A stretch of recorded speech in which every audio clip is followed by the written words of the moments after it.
La semaine dernière, nous avons connu l'aboutissement du projet Nos Voix en remettant aux jeunes participants le recueil auquel ils ont contribué. Le recueil est le fruit de la collaboration de plusieurs carrefours jeunesse et de la créativité des jeunes. Pour votre plaisir, écoutons 3 de leurs textes. La juste rétribution, un idéal d'harmonie fondé par l'honneur pour maîtriser le chaos. Bravement créé par et pour l'humanité, outil dont seules des créatures d'eau et de feu y voient un or, ou d'autres ne voient qu'une subjective dualité. Éclairés par leur curiosité et la compréhension du monde qui les forgea, l'inconnu devient un espoir où l'amour et la haine des humains se révèlent tels qu'ils sont, une expression de notre liberté et une grande énergie vitale que l'on guide vers son plein potentiel grâce à Némésis.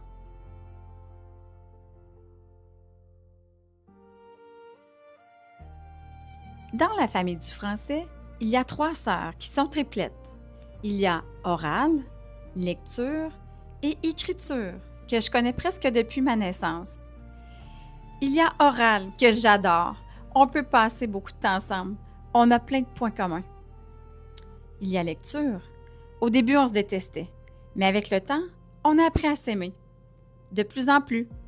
Je dirais pas que c'est ma sœur préférée, mais on reste de bonnes amies.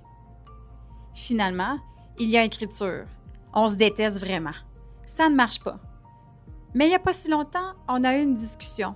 On va essayer de se comprendre, partant de la base pour se tolérer. Qui sait, un jour, on va peut-être devenir amis? Avec le temps et beaucoup de patience, disons. Voilà ma relation avec ces 3 sœurs du français.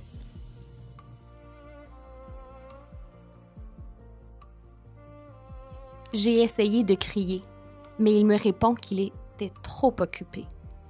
Occupé à vouloir, à espérer, à faire semblant d'être quelqu'un d'occupé.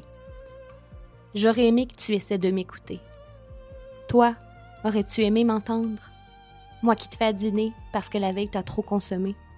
Tu nous répètes, laissez-moi faner. Mon petit papa tout brisé a l'impression d'être seul dans un monde de géants. Mais il ne sent pas ma main accrochée à la sienne. Aveuglé par sa bière, il ne voit pas mes jambes fatiguées de courir après son bonheur. Sa ligne de tantôt lui bouche les oreilles quand je crie. Il prend sa puff et il part dans son monde d'euphorie.